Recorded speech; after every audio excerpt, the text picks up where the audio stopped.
এটা মাইক কি আপনাদের এখানকার মাইক ম্যানটা আছে এখানে? তাই নাকি? যেটুকু আছে এটাই ভালো চলছে নাকি? কিন্তু হারা যে বুঝতে পারছি রে ভাই। আর কত রক্ত ঝরবে, আর কত মানুষ মরবে, কখনো কি আর সোনালি জামানা, কখনো কি আর সোনালি জামানা, অমরের যুগ ফিরে আসবে, শান্তির দেশ ফিরে আসবে। আর কত রক্ত ঝরবে, আর কত মানুষ মরবে,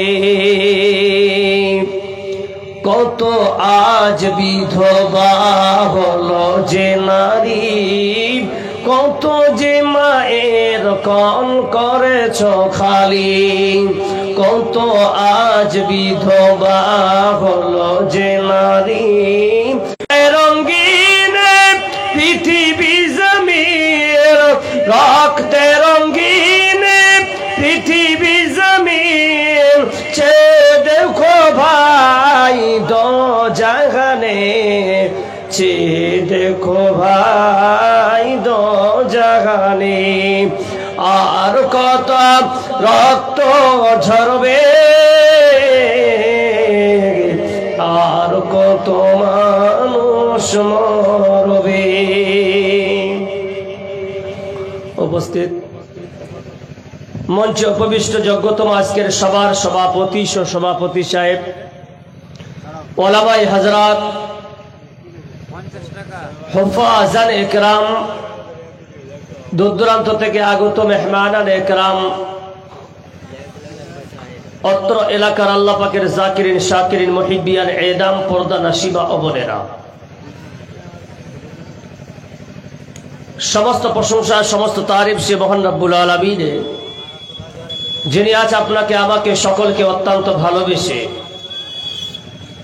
এই দিনী মজলিসে আসার বসার পাশাপাশি কিছু আলেমকে বলার মতো, আপনাদেরকে শুনবার মতো যে মহান স্রষ্টা তৌফিক ইনায়াত করেছেন, সেই মহান স্রষ্টার আমরা সকলে শুকরিয়া আদায় করবো। জোরে সোরে পড়ি আলহামদুলিল্লাহ। লক্ষ্য করে দরুদ সালাম নাযিল হোক আপনার নবী আমার নবী তথা বিশ্বের নবী জনাবে মুহাম্মদ রাসূলুল্লাহ, সকলে পড়ো সাল্লাল্লাহু আলাইহি সাল্লামের উপরে। আল্লাহুম্মা সাল্লি আলাইহি আল্লাহুম্মা বারিক আলাইহি।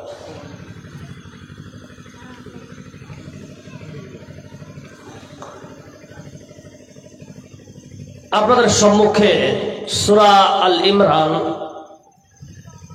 সূরা নম্বর 3 আয়াত নম্বর 102, বুখারী মুসলিমের হাদিস।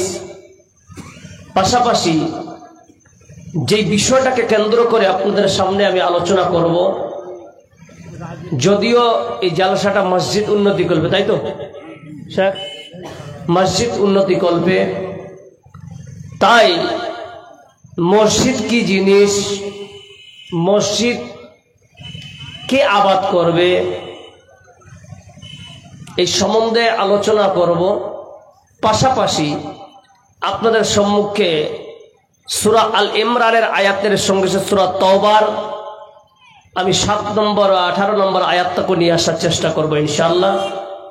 এবং বুখারী মুসলিমের একটি হাদিস আছে, মান বানা লিল্লাহি মসজিদান, এটাকে কেন্দ্র করে আমি অল্প সময়ের মধ্যে কিছু আপনাদেরকে ভালো ভালো কিছু জিনিস দিয়ে এখান থেকে বিদায় নিব। ওয়া তাওফিক ইল্লা বিল্লাহ। রাব্বি ইশরাহ লি সাদরি ওয়া ইয়াসসির লি আমরি ওয়াহলুল উকতাদাম মিন লিসানি ইয়াফকাহু কওলি।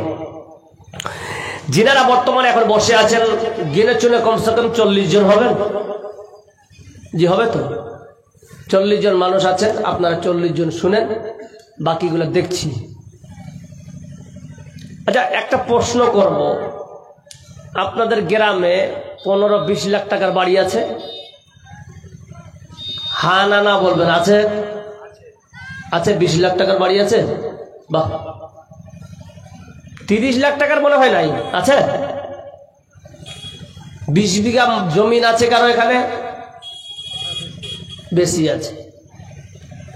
তাহলে একটা প্রশ্ন করি বাবা, যেই লোকটা 20 লাখ টাকা দিয়ে একটা বাড়ি নির্মাণ করেছেন, ওকে কোনোদিন জালসা করতে দেখেছেন? কথা বলেন হ্যাঁ না না, দেখেছেন জালসা করতে? বিশাল বড় বাড়ি নির্মাণের উন্নতি কল্পে একটা বিশাল বড় জালসার আয়োজন, প্রধান বক্তা ফালা, দ্বিতীয় বক্তা ফালা, এরকম ইশতেহার ছাপাতে দেখেছেন কাউকে? জি না। কিন্তু দুঃখের বিষয় কোথায়, এবার আপনাদেরকে কথা বলতে হবে। ঠান্ডার দিন আপনারা কথা বলেন, শরীরে গরম ধরবে। আচ্ছা বলেন তো, এই দুনিয়ার মালিক কে? কথা বলেন কে?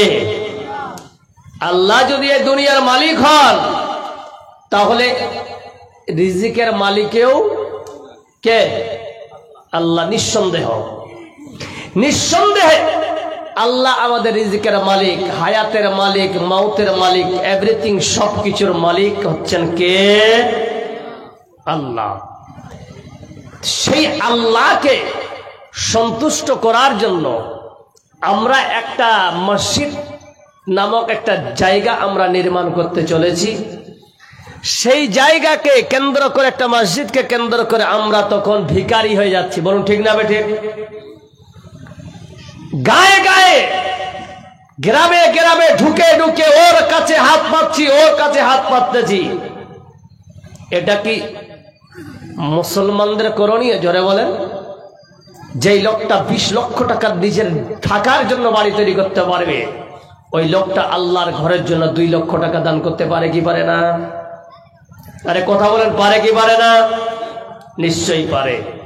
কিন্তু আমাদের দুর্বলতা কোথায়, যে আজ আমরা অ্যাকচুয়ালি মসজিদকে কেন্দ্র করে আমরা রাজনৈতিক এবং পারিবারিক একটা যে কম্বিনেশন, এই কম্বিনেশনটাকে আমরা হারিয়ে ফেলেছি। বলুন ঠিক না বেঠিক?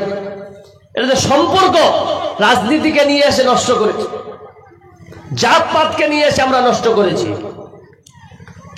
বেরাদারি নিয়ে এসে আমাদের পাড়া আলাদা, ওই পাড়া আলাদা। বলেন ঠিক না বেঠিক?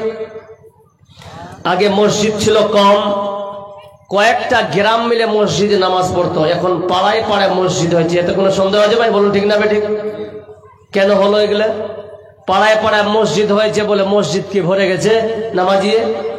নামাজি বেড়েছে না কমেছে? আরো ক্ষতি হয়েছে। আল্লাহ পাক বলছেন বিসমিল্লাহির রহমানির রহিম,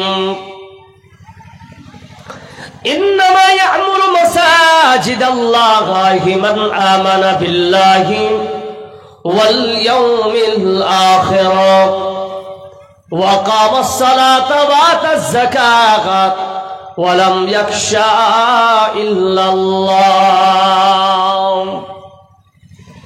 আজকে আপনারা মসজিদের ইমাম কাকে বানিয়েছেন? যার কাছে দক্ষতা আছে, আলেম, কোরআন পড়তে জানে বলে তাকে ইমামের জায়গা দিয়েছেন। বলুন ঠিক না বেঠিক? কিন্তু বন্ধুরে, যে মসজিদে ক্যাশিয়ার, সেক্রেটারি কাকে বানিয়েছেন? ওর তো আপনারা ইন্টারভিউ নেননি। কোনদিন নিয়েছেন? সেক্রেটারি নিয়েছে, ইন্টারভিউ নিয়েছেন? ইমামের ইন্টারভিউ নিলেন কোরআন পড়তে জানে কিনা, ইমাম সাহেব দোয়া জানে কি জানে না, ইমাম সাহেবের ওয়াজাকাতা দুরুস্ত আছে কি না, দাঁড়িয়ে আছে না নাই, সব জিনিস আপনি জেনে নিলেন। জানার পর তাকে আপনি সিলেক্ট করে মসজিদের ইমামের জায়গায় আপনি দিলেন। কিন্তু যেই মসজিদের সেক্রেটারি যাকে বানাচ্ছেন, যেই মসজিদের ক্যাশিয়ার যাকে বানিয়েছেন, আল্লাহ বলছেন গোলাম শোনো, যে আমার মসজিদের কে ক্যাশিয়ার হবে, আমার মসজিদের কে সেক্রেটারি হবে, আমার মসজিদের কে মেম্বার হবে, আমার মসজিদ কে দান করবে, সব ফর্মুলা আল্লাহ আমি কোরআনে দিয়ে দিলাম। কি ফর্মুলা? আল্লাহ পাক বলছেন নিশ্চয়, ইন্নামা ইয়া'মুরু মাসাজিদাল্লাহি, নিশ্চয় আমি আমার মসজিদের কে দায়িত্ব নিবে?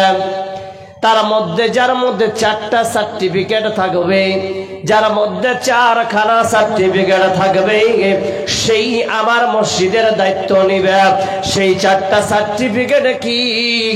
আল্লাহ পাক বলছে, ইন্নামা ইয়ামুর মাসাজিদাল্লাহি মান আমানা বিল্লাহ। সর্বপ্রথম যে কিসিয়ার হবে তাকে আল্লাহর উপরে ঈমান থাকা লাগবে। আমানা বিল্লাহি ওয়াল ইয়াউমিল আখির, এবং আখিরাতের উপরে ঈমান থাকতে হবে। ওয়া কামাস সালাত, বেনামাজি কোনদিন মসজিদের সেক্রেটারি ক্যাশিয়ার হতে পারে না। ওয়া কামাস সালাত, যারা ক্যাশিয়ার মেম্বার সেক্রেটারি হবে তাদেরকে নামাজ পড়তে হবে। ওয়া তাযাকাত, যারা মেম্বার ক্যাশিয়ার হবে তাদের যদি সম্পত্তির পরিমাণ বেড়ে যায়, ধন আল্লাহ দিয়েছে, আল্লাহ বলছেন তারা যাকাত প্রদানকারী হবে। আচ্ছা বলেন তো, এখনকার বাজারে আমরা সেক্রেটারি কাকে বানাচ্ছি? যে গ্রামের টাকাওয়ালা, জোরে বলুন ঠিক না ঠিক? যারা শুধু খেপ বেঈমানি বাটপারি করে তাদেরকে আমরা ক্যাশিয়ার বানাচ্ছি। কারণ এই মসজিদের টাকা যদি তার কাছে থেকে থাকে, ওই বান্দা কোনদিন টাকা খেতে পারে না। আল্লাহ বলছেন, গোলাম শোনো, তোমাদের ওই হারাম খরকে টাকা রাখার কোনো প্রয়োজন নাই। যে আল্লাহ আমার আইন ভঙ্গ করেছে, বেঈমানি বাটপারি সুদ খরকে ওই টাকা জমা করেছে, তার কাছে তুমি আমার আমানত রাখিও না। যদি রাখো রে, তাহলে ওই টাকাটার মান সম্মান রাখবে না। আমার আমানত কাকে রাখবা? যাদের মধ্যে ঈমান থাকবে, আখিরাতের ঈমান থাকবে, নামাজ পড়বে রে, নামাজ পড়বে, যাকাত দিবে। সেই লোকটা যদি একজন গরিব মানুষ হয়, তার মধ্যে যদি সততা অবলম্বন করে, ওই ব্যক্তিটার কাছে তোমরা রাখবে যে আল্লাহকে ভয় করে চলে। ওই ব্যক্তিকে তোমরা ক্যাশিয়ার বানাও, ও কোনদিন আমার আমানতের খেয়ানত করবে না। যদি বলেন কেন, অনেক জায়গায় মাদ্রাসার জালসা ডেট হচ্ছে, অনেক জায়গায় মসজিদের জালসার ডেট হয়ে যায়। ঠিক 15 দিন আগে ওই জালসাটা ক্যান্সেল হয়, যখন তাকে টালি করে দেখা গেল জালসাটা ক্যান্সেল হওয়ার কারণ কি, তখন কমিটিরা একজন বলছে, গত বছরে আমরা মসজিদের জালসা করেছিলাম, সব টাকা ক্যাশিয়ারের কাছে। ক্যাশিয়ার বলছি আমি হিসাব দিব না, কারণ এই জালসাতে আমার কোনো পদ নাই। বলুন ঠিক না বেঠিক? পদ যদি না থাকে, গোলাম তুমি টাকা দিবে না। ওই লোকটাকে বলছেন, ভাইজান এটা এখন আল্লাহর মসজিদের টাকা। ও বলছেন, যেই মন সেই হক দেখার কিছুই না, এই টাকা আমি একটা টাকাও আমি দিব না, যা তোরা কি করার করবি দেখে নিস যা। আল্লাহ বলছেন, ওরে বান্দা, একবার আমার কাছে আয়, এই টাকা তোর বাপের নয়, এই টাকা তোর জমি বিক্রি করার নয়, এই টাকাটা এলাকাবাসীরা কষ্ট করে জালসা শুনতে এসেছে, কঠিন শীতের মধ্যে এসেছি, 1 টাকা 10 টাকা 500 টাকা 1000 টাকা করে আমাকে দেখে দিয়েছে। ওই দানটা কাকে দেখে দেওয়া হয়? জোরে বলে আল্লাহকে দেখে দেওয়া হয় কিনা? জোরে বলে। আল্লাহ বলছেন, গোলাম তুমি যে একজন বাটপার, তুমি সারাদিন মাইকে যদি চিৎকার করো, নিজের জন্য একটা টাকাও তোমাকে এলাকাবাসী দিবে না। যখন শুনেছে আল্লাহর মসজিদ নির্মাণ হবে, বান্দা দূর থেকে ছুটে এসে সাইকেল চালিয়ে বাইকের তেল খরচ করে চার চাকা নিয়ে এখানে কষ্ট করে ছোট ছোট কচি বাচ্চাগুলোকে মায়েরা বুকে নিয়ে তারা এসেছে। যখন আল্লাহর মসজিদের কথা শুনেছে সঙ্গে সঙ্গে পকেট খালি করে দিয়েছে। ওরে বাপ্পা, তোমাকে দেখে দেখি না, তাহলে দেখো তোমার যদি আখিরাতের উপরে বিশ্বাস হয় গোলাম, তাহলে তুমি আমার মসজিদের টাকা তুমি খেতে পারো না। যদি খাও তাহলে মনে রাখিও আমার জাহান্নামের আযাব বড় কঠিন। সদী মণ্ডলী, একটা উদাহরণ দিচ্ছি, দেখে নেন। আজকের যুগের নিজের বাড়ি থেকে আপনারা নিজের বাড়ির পাকা বাড়ি করতেছেন, হঠাৎ 2 বস্তা সিমেন্টের দরকার পড়ে গেছে। ধরমপুরে আছেন, মিস্ত্রি ফোন করেছি, মালিক সাহেব 2 বস্তা সিমেন্ট এমার্জেন্সি লাগবে। ওই মালিক বলছে আমি তো সাইকেল নিয়ে এসেছি, যেহেতু 2 কিলোমিটারের ব্যবধান। সিমেন্টের দোকানে গিয়ে বলছেন মালিক সাহেব 2 বস্তা সিমেন্ট আমাকে দেন। মিস্ত্রি বসে আছে, যদি না দেন তাহলে কাম রুকে যাবে। ওই লোকটা করলো কি, 2 কিলোমিটার হেঁটে হেঁটে 2 বস্তা সিমেন্ট পেট্রোলের মাঝখানে রেখে সাইকেলে হেঁটে হেঁটে পৌঁছালেন। বলুন ঠিক না বেঠে? এবার ওই ব্যক্তি যাচ্ছেন ক্যাশিয়ার, সেক্রেটারি, মেম্বার। কোথায় যাচ্ছেন? বলছেন মসজিদের কাম চলছে। এখনই মিস্ত্রি বলল 2 বস্তা সিমেন্ট লাগবে। আমরা যাচ্ছি ধরমপুরে। 3 জন গেল, সেক্রেটারি গেল, ক্যাশিয়ার গেল, মেম্বার গেল। যাওয়ার পর তারা আগে চায়ের দোকানে বসলো, চা খেলো, মিষ্টি খেলো, সিংড়া খেলো। বলুন তো কার টাকা দিয়ে খাচ্ছে? একবার জবাব দেন। কার টাকা? কার টাকা যারা বলেন? মসজিদের ফান্ডের টাকা। আগে পেট ভরালো, পেট ভরার পরে এবার বলছেন শোনো 2 বস্তা সিমেন্ট পাঠাতে হবে। একটা টোটোওয়ালাকে ডেকে বলছেন, ও টোটোওয়ালা ভাই, আমাদের গ্রামে 2 বস্তা সিমেন্ট নিয়ে যেতে হবে, কত টাকা নিবা বলো? বলছেন 2 বস্তা সিমেন্ট 50 টাকা নিব, রাস্তা যেহেতু খারাপ।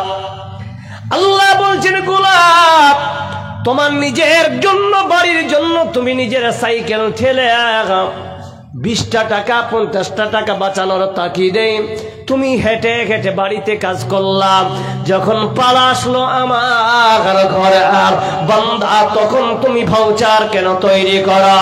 ওই টোটোওয়ালাকে যদি 50 টাকা না দিতা, তুমি সিংড়া মিষ্টি না রাখে দে, নিজের কাজের জন্য ঘাম ঝরাও, আর আমার ঘরের জন্য তুমি ঘামটাকে শুকাতে দাও না।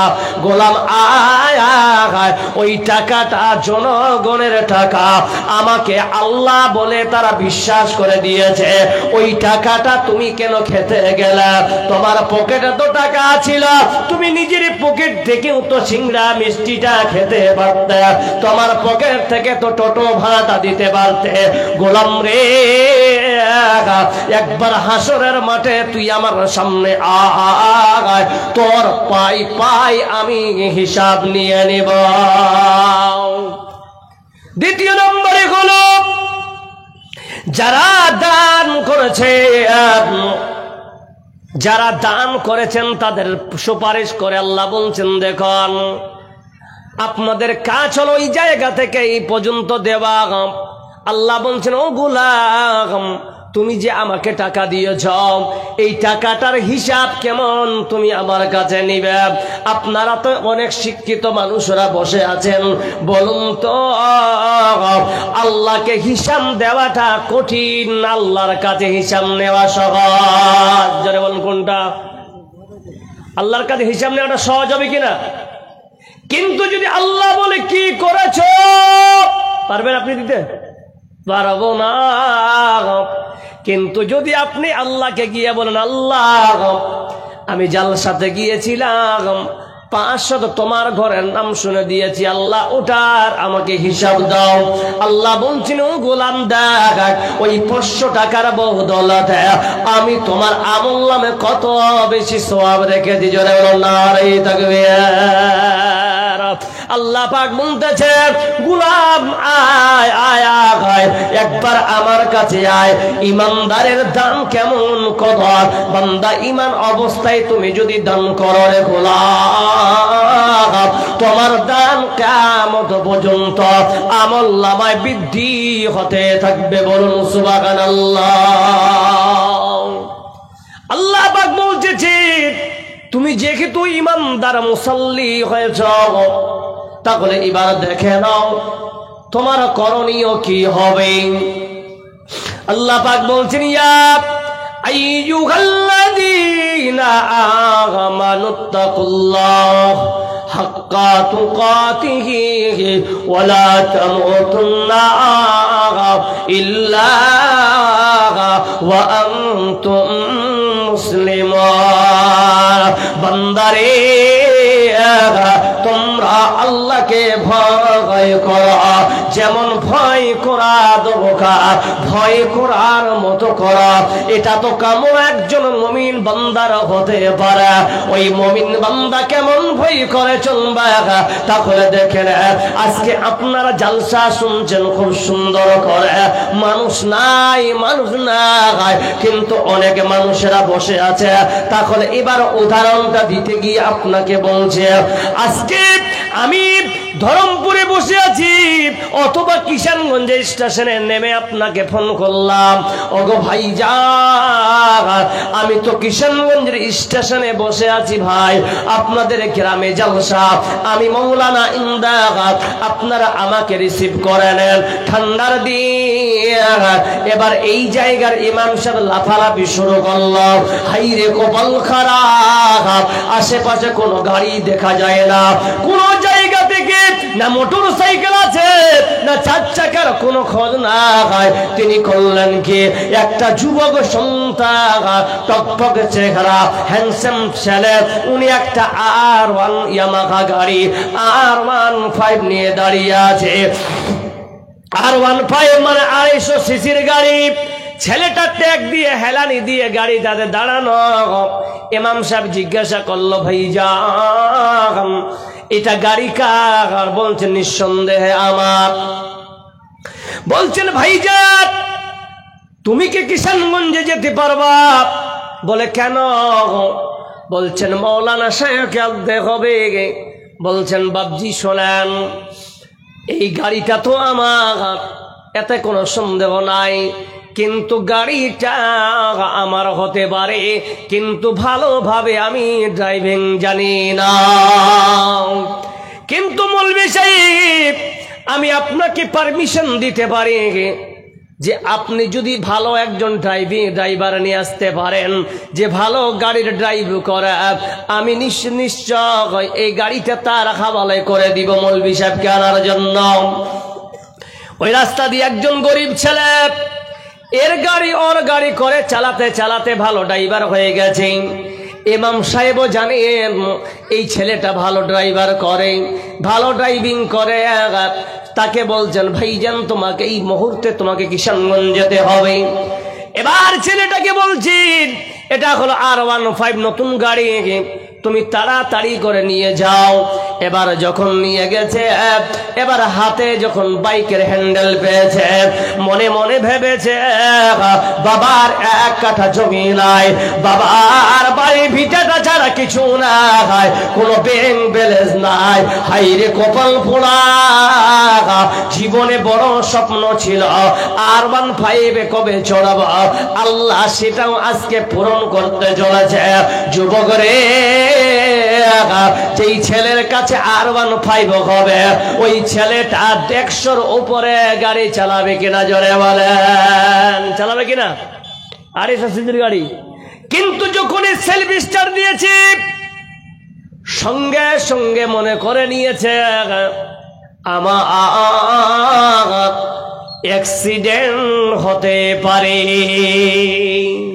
ও মুসলমান জবাব দেন, ওই ছেলেটা কোনদিন এখান থেকে কিষানগঞ্জ আপ ডাউন করবে 30-এর উপরে গাড়িটার স্পিড রাখবে না কমাবে? জোরে বলেন। স্পিড বাড়বে, কারণ মাথায় ঢুকে গেছে আমার অ্যাক্সিডেন্ট হতে পারে। যখন মাথায় ঢুকে গেছে অ্যাক্সিডেন্ট হতে পারে, ওই সময় ছেলেটার পাওয়ার কমে গেছে, মানে আস্তে আস্তে নিয়ে গেল, আবার আস্তে আস্তে নিয়ে আসলো। বন্ধুরে, অনুরূপ একটা মুমিন বান্দা যারা আল্লাহকে ভয় করে চলবে, তাদের ব্যাপারে আল্লাহ বলছেন, গোলাম শোনো, ইয়া আইয়ুহাল্লাযীনা আমানুত্তাকুল্লাহ, যারা ঈমানদার হয়েছ তোমরা আল্লাহকে ভয় করো। কেমন ভয়? ভয় করার মতো করো। মুমিন বান্দা নেগেটিভ পয়েন্টে দুনিয়া করবে। ছেলেটা যেমন নেগেটিভ চলছিল, আমার অ্যাক্সিডেন্ট হতে পারে, এটা নেগেটিভ পয়েন্ট। জোরে বলুন ঠিক না বেটে? একজন মুমিন বান্দা তারা দুনিয়া করবে মওত পর্যন্ত, সারাটা সময় নিজেকে একজন অপরাধী মনে করে চলবে। আগারে আমার হয়তো এশারের নামাজ পড়লাম, আল্লাহর কাছে কবুল হয় না, সঙ্গে সঙ্গে গভীর রাত্রিতে ওই বান্দা উঠবে।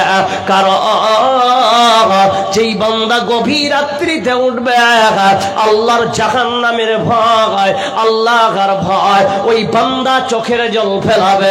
আল্লাহ বলছেন, গোলাম সারা পৃথিবীর যত পানি আছে একটা জাহান্নামের এক বুঁদ আগুনকে নিভাতে পারে না, কিন্তু একটা এমন গোলাম আছে আল্লাহ পাক কোরআন দিয়ে বুঝাচ্ছে, তাতাজাফাজুনুবুহুম আনিল মাজাজি, গভীর রাত্রিতে যেই ব্যক্তি উঠবে আমাকে ভয় করে, আমার জাহান্নামকে ভয় করে, তারা চোখের জল ফেলবে। আল্লাহ বলছেন, এক ফোঁটা পানি চোখের জল জাহান্নামের আগুনকেও নিভাতে পারে। জরাবন নারে তাকবীর। ও গোলাম, তাহলে তোমাকে মনে রাখতে হবে, আজকে আমি যাচ্ছি, আমার ইবাদত কবুল হয় না, আমার দান কবুল হয় নাই, আমি যা করতেছি একটাও কবুল না, নিজেকে একজন অপরাধী মনে করে চলছে। আল্লাহ বলছেন, গোলাম রে, তাহলে একটা অপরাধের পর আর একটা অপরাধী মনে করেছ, এখানে পর এক করতে করতে ভালো হতে হতে তোমার ঈমানের অবস্থায় মওত হলো। গোলাম আয়, তোর নিজের আমলনামাটা একবার দেখ, তোর আমলনামা আমি কত সুন্দর করে সাজিয়ে রেখেছি। ওই আমলনামাটা শুদ্ধ তোমাকে জান্নাতবাসী করে দিলাম। জোরে বলুন নারে তাকবীর। আর যদি মনে করেন আমি নামাজি, আমি হাজী সাহেব, আমি একজন মাস্টার, আমি বলবি আপনি সব জায়গায় ঠিক আছে, কিন্তু নামাজ পড়তে গেছেন আঁকড়ে চললে চলবে না। অনেক আছে কিনা? জোরে বলেন। নামাজ পড়তে গেছে, ইমামকে ডাঁটতেছে, ওই ইমাম সাহেব, বলে কি হয়েছে? ঝাড়ু কেড়ে দেন। আর বাবার মধ্যে চাকর আছে, ইমামকে বলছেন ঝাড় দেন না কেন? লজ্জা করা দনুকার। যে ইমামকে আপনি টাকা দিয়ে রেখেছেন, আপনার বাপের চাকর নয়, ওই ইমামকে আপনি গালি দিবেন, কান ধরাবেন। কারণ দেখে নেন, ওই ইমাম ছাড়া আপনি 5 ওয়াক্তের নামাজের মুসাল্লিতে দাঁড়িয়েছেন, কিন্তু ওর ইক্তেদা করতে হচ্ছে। ওর নাম হলো ইমাম, কিন্তু ইমামের বেয়াদবি করতেছেন। আজকে গ্রামের ও মৌলবি সাহেব, আপনারা যে ইমাম রেখেছেন, আপনাদের গ্রামে হোক বা অন্য গ্রামে হোক, ওদের উপযুক্ত ইমাম আপনারা বেতন দেন না। আর আপনারা ওই ইমামের উপর যদি হক জিতাতে চান, শোনো, আপনার ব্যবস্থা আল্লাহ করে রেখেছে, মনে রাখবেন। হাইরে মুসলমান, আজকে আমরা কি করি? নিজের সন্তানকে আমরা IAS IPS বানাতে চাই কি চাই না? জোরে বলেন। কিন্তু একটা মৌলবি সাহেবের ইচ্ছা, আমার ছেলে ডাক্তার হোক, ইঞ্জিনিয়ার হোক, IAS IPS অফিসার হোক। জোরে বলুন, সকলে আশা আছে কিনা? কিন্তু একটা মৌলবীর বেতন যদি ধরেন কত টাকা, বলছে মমতা দিচ্ছে 3000, আর আমরা গ্রামবাসী দিতেছি 700। কত হলো? 37 নাকি 3700 টাকা। ওই 3700 টাকা দিয়ে ওই মৌলবী সাহেবের কোনোদিন স্বপ্ন পূরণ হবে কিনা জোরে বলেন? তাও আবার পুরো মাস্টার ভালো করে ডিউটি করতে হয়। নিজের ছেলেকে আইএস অফিসার বানাতে পারবে? কোনোদিন না। নিজের ছেলেকে পারবে না, কিছু পারবে না। না নিজের পেট চালাবে, ফের সুগারের রুগী, ওর স্ত্রীকে এদিকে করতে করতে করতে করতে 2 মাসের অগ্রিম বেতন নিয়ে নিয়েছে। বন্ধু শোনেন, যেই ইমামের দ্বারাই আপনার প্রথমে কাজ হয়, জন্মের সময় কাম হয়, মৌতের সময় কাম লাগে, ওই ইমামের বেতনটা আপনি বাড়াবেন। কারণ আপনি সুশিক্ষিত মানুষ, আপনি যদি ইমামের হক আদায় করেন, আল্লাহ আপনার সমস্ত আশা আকাঙ্ক্ষা পূরণ করবে। কারণ যদি আপনি হক মারেন, তাহলে আল্লাহর কাছে কৈফিয়ত দিতে হবে, আর যদি হক আদায় হয় আল্লাহর কাছে ছাড় পেয়ে যাব। জোরে বলুন ঠিক না বেঠিক? আজকে আপনাকে বলছি, খুব সুন্দর করে মনে রাখবেন। ঠান্ডা করছে, অনেক লোক পালিয়ে গেছে, কেউ আসতে চেয়েছে আবার আসে নাই। কি ভাই ঠিক না বেঠিক? আচ্ছা বলেন তো, ঠান্ডাটা এখানে বেশি না বাজারে বেশি? একটু কথা বলেন সবাই, গরম লাগবে। বাজারে বেশি। কমিটিরা কত বোকা মানুষ, মাথার উপর একটা ছাউনি দিয়েছেন, কিন্তু দোকানদারেরা নিজের বাঁচানোর জন্য ছাউনি আছে, কাস্টমারের জন্য নয়। কথা বলো ঠিক না বেটি ভাই? কাস্টমারদের জন্য বাঁচানোর ছাউনি করেছে ওরা? করেনি। কিন্তু আপনি যদি দেখেন, এখানে 30-35 জন মানুষ, 40 জন মানুষ, কিন্তু বাজারে এখনো 150 জন মানুষ আছে। কি ভাই ঠিক কিনা? ওই জায়গায় কোন হিটার চলছে। আল্লাহর নবীর হাদিস শোনো, মুমিন বান্দা কাকে বলে? এই জন্য বলি রে বাবা, মুমিন বান্দা সারাটা জীবন ভয় করে, অপরাধী নিজেকেই মনে করে তারা চলবে। বলুন ঠিক না বেঠি? মা খালার আজকে উন্নি পরে এসছে, চাদর পরে এসছে, বোরখা পরে এসছে, সব বাজারে ঘুরতেছে শয়তানরা। আরে ভাই কথা বলো ঠিক না বেঠি? কার বেটি ওটা? ওটা আপনার মেয়ে। কার স্ত্রী? আপনার স্ত্রী। এগুলো পারমিশন কোথায় পেয়েছেন আপনারা? হ্যাঁ, যেখানে আল্লাহ নবী সাল্লাল্লাহু আলাইহি ওয়াসাল্লাম বলছেন সর্বশ্রেষ্ঠ জায়গা কি জোরে বলেন পৃথিবীতে? মসজিদ। আর সব থেকে খারাপ জায়গা কি? তো আপনারা কত ডিজিটাল মুসলমান, বলে আমরা দুটাই লাগাবো, ভালোটা তো থাকবো, খারাপটা তো থাকবো। জোরে বলো ঠিক না বেঠিক? এই জন্য অনেক দেখবেন যে জালসার কমিটির সেক্রেটারি ও আবার গানের সেক্রেটারি হয় কিনা, যে ফের আবার মসজিদের কেশিয়ার, ও আবার হয়েছে বিচিত্রা অনুষ্ঠানে কেশিয়ার। হাই রে মুসলমান, আল্লাহু সামাদ। এই জালসাগুলো হলে যে মেলা লাগাতে হবে, মেলা না লাগালে যে লোক হবে না, এমন কোনো কথা আছে? এখানে শেখ বসে আছেন, বাপের মতন বসে। আগে তো ইনারা জালসা শুনেছেন। বাপজি আপনারা গরু গাড়িতে করে মৌলবি নিয়ে এসেছিলেন কিনা? তখন এতগুলো দোকান ছিল, তখন লোক ছিল বেশি না কম? এগুলা ফাইজলামি বাদ দেন, এরপরে জালসা করার দরকার নাই। আজকে জালসাতে কোনো মেয়ে যদি একটা জেনা করতে গিয়ে যদি সে অপরাধী শিকার হয় আল্লাহর কাছে, ওর বাপ মা শুধু দায়ী হবে না, জালসার কমিটি আপনারা দায়ী হবেন। ও তো সহজ নয়। এই জালসা করেছেন কমিটিরা, ইয়াং জেনারেশন, আপনাদের কাছে ধন্যবাদ। আপনারা কিছু আলেমের মুখে কোরআন হাদিস শুনতেছেন, ভালো কথা। আপনারা আমার উপর রাগ করতে, আমি কিছু হক কথা বলে যাব। আল্লাহ যদি একটা জায়গা যদি করে দেয়, কালকে মনে করেন যে দিগাল ব্যাংকে প্রোগ্রাম করতে গিয়ে সেই মেসেজটা দিয়েছে, ওখানকার ফাইজি এবং মাদানী সাহেব বলছেন আইন্দা সাল প্রকাশ্য বলে দিল, আইন্দা সাল জালসা হোগা লেকিন দোকান বেঠিনে নেই দেंगे ইনশাআল্লাহ। এই প্রতিজ্ঞা করতে হবে কিনা? আরে ধরমপুরে প্রতিদিন জিলাপি পাওয়া যায়, পেঁয়াজি পাওয়া যায়, মেয়ে ছেলেদের চুড়ি পাওয়া যায় কিনা? এই মেলাটাতে কোন কলকাতা থেকে এসছে যে দোকানদার জি বলেন তো? এখানে কোনো কি নেপাল থেকে দোকান আসছে না সৌদি থেকে দোকান আসছে? দোমা বাজারে যে ওখানে ভিড় লাগাচ্ছে। রাস্তা দিয়ে হেঁটে আসতেছি আমি, শুধু নয় মেয়েরা পারলে ছেলেকে হুড়িয়ে আগিয়ে যাচ্ছে। এই সমস্ত মেয়েদের স্বামীদেরকে দায়ুস বলা হয়েছে। আর যারা নিজের স্ত্রীকে ওপেন বাজারে ছেড়ে দিয়েছে, নিজে ফের জালসা শুনছে আর ওর স্ত্রীকে বাজারে ঘুরতে দিয়েছে, ওই মানুষ নয়, ওই মানুষ নয়, ওই একটা হিজড়া। ওকে বলছি আমি হিজড়া, ওর মধ্যে কোনো মর্দাঙ্গি নেই। মর্দাঙ্গি যদি থাকতো তাহলে শরীয়তের মানে মানদণ্ডে তাকে একটা স্টাডিতে, ইসলামিক স্টাডিতে রাখতো। জোরে বলো ঠিক না ঠিক? আজ নিজের স্ত্রীকে বিলীন করেছে বাজারের রাস্তায়, নিজের বোনকে রাস্তায় বিলীন করেছে। এর থেকে হতভাগা মুসলমানের আর কি হতে পারে? এরা মানুষ পরিচয় দিতে যাবে না, আবার বেহায়ার মতো বলছে না যে তোর ভাবি ওখানে যা বলার বলে দিস। আরে কি মানুষ জি ভাই, ও পারমিশন দিচ্ছেন যা তোর ভাবির সঙ্গে গল্প কর। আর হাদিস কি বলছেন যে দেওর আর ভাবির সম্পর্ক আগুন, জাহান্নামের কথা বলেন, জাহান্নামের আগুনের মতো। আর আগুনটাকে বলছে তাহলে পুড়বে কি পড়বে না ভাবি? পড়বে কি পড়বে না? এই জন্য বলি এটা সার্কুলার বেরিয়েছে 2014-16 পরে।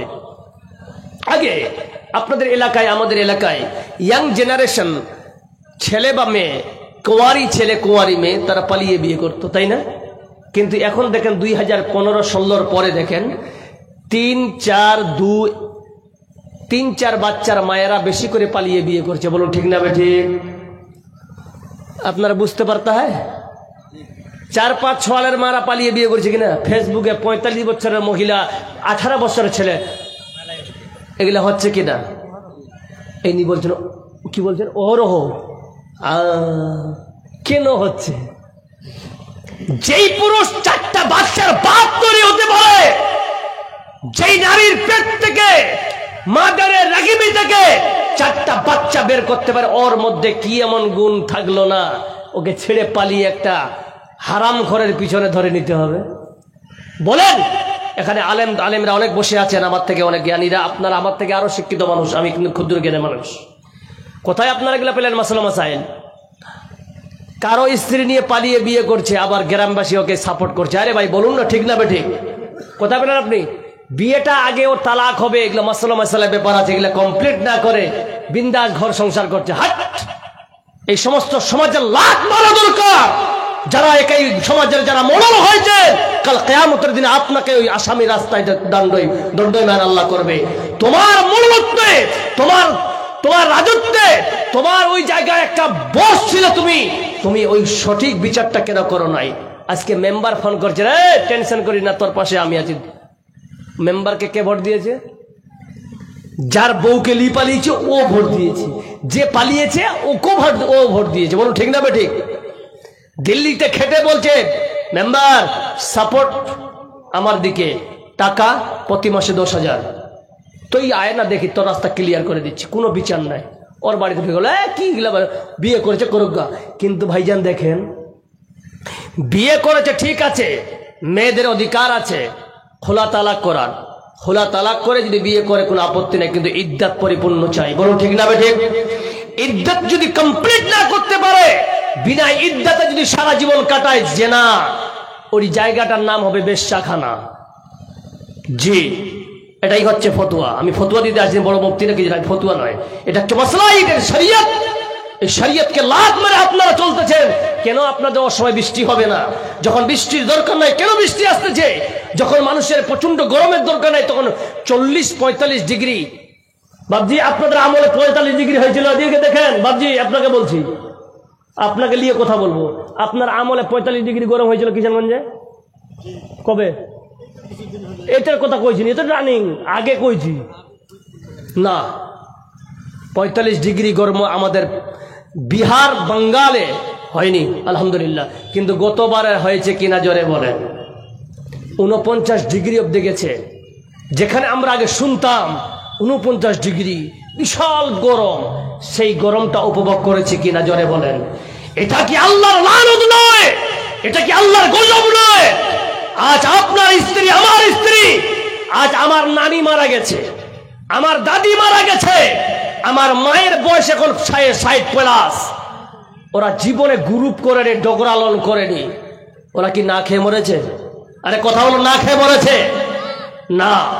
কিন্তু আজ আপনার স্ত্রী, আপনার বৌমা, আপনার মেয়েকে আপনার গ্রুপের মতো একটা জায়গা, যেখানে ইংরেজদের একটা পুরোপুরি প্রজেক্টর এই এনজিওতে ঢুকিয়ে দিয়ে আপনি নিজের স্ত্রী হায়া বিহায়া সবকিছু বিলীন করে দিয়েছেন, আর ওই পেটের থেকে আপনি একটা সন্তান চাইছেন, যে সন্তান আইএস আইপিএস অফিসার হবে, কিয়ামত পর্যন্ত হবে না। বলো ঠিক না বেঠিক? লাখ লাখ ছেলেকে টাকা খরচ করে মাদ্রাসায় দিবেন, মাদ্রাসায় পড়তে যাবে, মৌলবি হবে, কিন্তু আপনাকে লাখ মারবে। আচ্ছা এরকম মৌলবি হয়েও বাপকে বাড়ি থেকে বের করেছে। আরে কথা বলো ঠিক না বেঠিক? কারণ আপনার ইনকামটা হারাম ঢুকেছে, ওই ঢুকে ব্যতিক্রমে কোরআন শিক্ষা করেছে, কিন্তু আল্লাহ বলছেন ওর দিলে আমি সাপোর্ট দিব না, কারণ মালটা হারামের। স্ট্যাটাসকে যদি কেন্দ্র না করি, সারা পৃথিবীর মানুষ, যে কোনো মানুষ হোক, বাপ বাপের জায়গায় থাকবে, ছেলে ছেলের জায়গায় থাকবে। আর বাড়িতে এসে বলছে বাপজি ছেলেকে তো মানুষ করলাম, কিন্তু ছেলেকে মানুষের মতো মানুষ করতে পারলাম না। বলে কি বলে না? মানুষের মতো মানুষ কেন করবা? তুমি তো নিজে একটা জানোয়ার। নিজেকে দেখো আমি কতটা ভালো ছিলাম। তোমার প্রধানমন্ত্রীতে যখন তো এই প্রধান ছিলে, তখন তো পুরো জনগণের মাল খেয়েছ। যখন তোমাকে মেম্বার বানানো হয়েছিল, প্রতিটা গরিব মানুষের ইন্দিরা আবাসী ঘরের টাকা পেট ভরে দিয়েছো। আর তোমার ছেলে যদি লন্ডন অক্সফোর্ড বিদ্যালয় পড়ে, তোমার ছেলে জীবনের সমাজের উন্নতি করতে পারবে না, অবনতি ছাড়া। তোমাকে আর তোমার স্ত্রীকে বিয়ের 3 মাসের মধ্যে লাখ মেরে বাড়ি থেকে বের করবে। এটা হচ্ছে বরকত, হারাম মালের বরকত। মিলিয়ে দেখবেন, একজন গরিব মানুষ দিন মজুরি করে খায়, ওর ছেলে যদি আলেমে দিন হয়, ওর বাপ যদি রিকশাও চালায়, একটা হাত যদি কাটা থাকে, দেখতে যদি কুৎসিত হয়, তবুও ছেলে তাকে স্যালুট জানাবে, কারণ তার মধ্যে হালাল রিজিকের পাশাপাশি সুশিক্ষিতা করেছে। বলুন সুবহানাল্লাহ। এটা হচ্ছে ইসলামিক কালচার। আপনার ছেলেকে পড়াবেন, ভিক করে পড়ান, কিন্তু হালাল ভাবে পড়ান। মানুষের জনগণের টাকা মেরে দেখবেন 3 ভাই, ওরা, এটা মিসাল দিচ্ছি, বড় ভাই মাস্টার, বাকিগুলাকে জনের মতো রেখেছে বাড়িতে। আছে কিনা এরকম এলাকায়? বড় ভাই মাস্টারি পেয়েছে, 2 ভাই বেচারা জমি প্রচুর, সব ভালো ভালো জমি, 30 বিঘা মাটি, তাহলে ভাগে কত পড়বে ভাই? 3 ভাই কত ভাগে পড়বে? 10 বিঘা করে পড়বে। এবার 10 বিঘাকে এবার 2 জন ভাই, এরা বোকা মানুষ, এরা চাষ করে আর খায়, আর দাদার কথা যাই বলে তাই শোনে। ব্যতিক্রমে যখন দেখছে যে রে ধরমপুর লাইনটা তো এখন পাকা লাইন হয়ে যাচ্ছে রে, পাকা রোড, আর পাকা রোডের সামনে সব জমিগুলো 10 বিঘা মাটি পড়ে আছে। আচ্ছা বলেন তো, 10 বিঘা মাটি যদি ওখানে থাকে, 3 বিঘা করে পাবে কিনা? 3 বিঘার উপরে পাবে কি পাবে না ভাইপতি? সবটি জমি কিন্তু মাস্টার লিলিছে নিজের নামে। এরা সিধা সাদা মানুষ, কি করবে? কিন্তু বন্ধু দেখেন, ওই 10 বিঘা মাটি নিয়েছে, নেওয়ার পর এই দিকে আবার ভাগ বসিয়েছে। যেই ভাইদের কপালে 10 বিঘা মাটি থাকার কথা, ওই ভাইদের কপালে 3 থেকে 3.5 বিঘা মাটি আছে, বাকিগুলো নিয়ে নিয়েছে। আছে কিনা এরকম এলাকায়? জোরে বলেন। কিন্তু আস্তে আস্তে দেখুন আল্লাহর নীলা খেলা, আল্লাহর কুদরত দেখুন, কয়েক মাসের মধ্যে নয়, কয়েক বছরের মধ্যে মাস্টাররা 3 ছেলেকে বড় বড় জায়গায় পড়াচ্ছেন, কিন্তু এখনো চাকরি নাই। এই 2 জন ছিল খুব সৎ মানুষ, ওই 3.5 বিঘা মাটির উপরে কষ্ট করে একটা ছেলেকে পড়াইয়ে, একটা ছেলে একটা মেয়েকে, মেয়ে ডাক্তার পেয়েছে চান্স। বলুন আলহামদুলিল্লাহ। হচ্ছে কিনা? নিজের ছেলেকে একটা ইঞ্জিনিয়ার বানিয়েছে, ছোট ভাই একটা আলেম বানিয়েছে, বর্তমানে মাদানি। তার ছোট্ট একটা ছেলে আছে বর্তমান এখন সৌদি আরবের একটা বড় সফটওয়্যার ইঞ্জিনিয়ারে কাজ করে। 4 জন মিলিয়ে যদি ধরা হয়, 4 জনের ইন্ডিয়ান বেতন বর্তমানে 8 লাখ টাকা। ওরে মাস্টার, তোমার ছেলে তো তোমাকে 1 টাকাও দেয় না। এইদিকে আসে বলছে বাবা ওই জমিটা বিক্রি করা লাগবে, বিজনেস করব। জমি বিক্রি করে খরিদ করাচ্ছে আল্লাহ কাকে? জোরে বলেন। ওই 2 ভাই ওর সন্তানেরা পুরো জমিটা কিনে নিয়েছে। এবার মাস্টার মশাই কয়েকদিনের মেহমান ভাতিজাদেরকে ভাইদেরকে ডেকে চোখের পানি ভাসিয়ে বলছে, ভাই রে, তোদের উপরে আমার বড় হয়ে বিপদ হয়ে গেছে, তোদের উপরে আমরা অত্যাচার করেছি রে ভাই, ভাই আমাকে তোরা ক্ষমা করে দিয়ে গে, তোদের আমি খুব অত্যাচার করেছি, তোরা ভাই ভাগে যা পেতি তার থেকে কমিয়ে দিয়েছে, আমার একটা জমিও না, সব জমিগুলা তোদের হাতে চলে গেছে, ভাই যা, আমার ছেলেরা কোনোদিন আপেল কিনে দেয় না, আমার ছেলেরা কোনোদিন কমলা কিনে দেয় না, এটাই হচ্ছে কমলার সময়, ও ভাতিজা তোদের কাছে কিছু চাইব না, একটা জিনিস চাই ভাই বেটা, আমাকে তোরা পারলে ক্ষমা করে দিয়ে। কিন্তু যেহেতু তার বাবারা কোনদিন বেঈমানির শিক্ষা ছেলেদেরকে দেয় নাই, ওরা জানে মাস্টার তো মাস্টারই হয়, বড় বাবা তো বড় বাবাই হয়, বাবাকে বলে গেছে, আব্বা আমার বুড়ো বাবা যতদিন বিছানায় পড়ে থাকবে সমস্ত ডাক্তারি খরচা আমি দিব। এই দুই ভাইয়ের চার ভাই বড় আব্বার শেষকালে তাদের হিসাব নিচ্ছে এবং তার সমস্ত খরচা বহন করতে রাজি হয়েছে। এরই নাম হলো সুশিক্ষা। জোরে বলুন সুবহানাল্লাহ। কিন্তু যদি আপনি বেঈমানি করেন, বেঈমানির ফলাফল দুনিয়ায় পাবেন। কিন্তু ও মা, তোমাকে বলছি, আজকে এই গ্রুপে ঢুকে কত টাকা তোমার ইনকাম একবার শুনে দেখি, আছে কি ইনকাম? কত টাকা? কোনদিন একটা মেয়ে গ্রুপ করার পর 1.5 কোটি টাকার তিনি মালিক হয়েছেন, আছে এরকম? আছে? নাই। যেদিন থেকে গ্রুপ ডগরা চালু হয়েছে সেদিন থেকে মেয়েদের পার্সোনাল স্বাধীনতায় চলে এসেছে। আর যেদিন থেকে পার্সোনাল স্বাধীনতা তাদের হয়েছে সেদিন থেকে তারা বাজার করতে লেগেছে। আর যেদিন থেকে বাজার করতে লেগেছে সেদিন থেকে বেহায়া বেশি হয়ে গেছে। আর যেদিন থেকে মানুষ বেহায়া হয়ে গেছে, ওই মহিলারা বেহায়া যেদিন থেকে হয়েছে সেদিন থেকে জিনাটাও আগাম হয়ে গেছে। জোরে বলুন সুবহানাল্লাহ। ঠিক না বাড়ি ভাই? জিনা যদি আম হয় তখন দেখবেন তার মধ্যে হায়া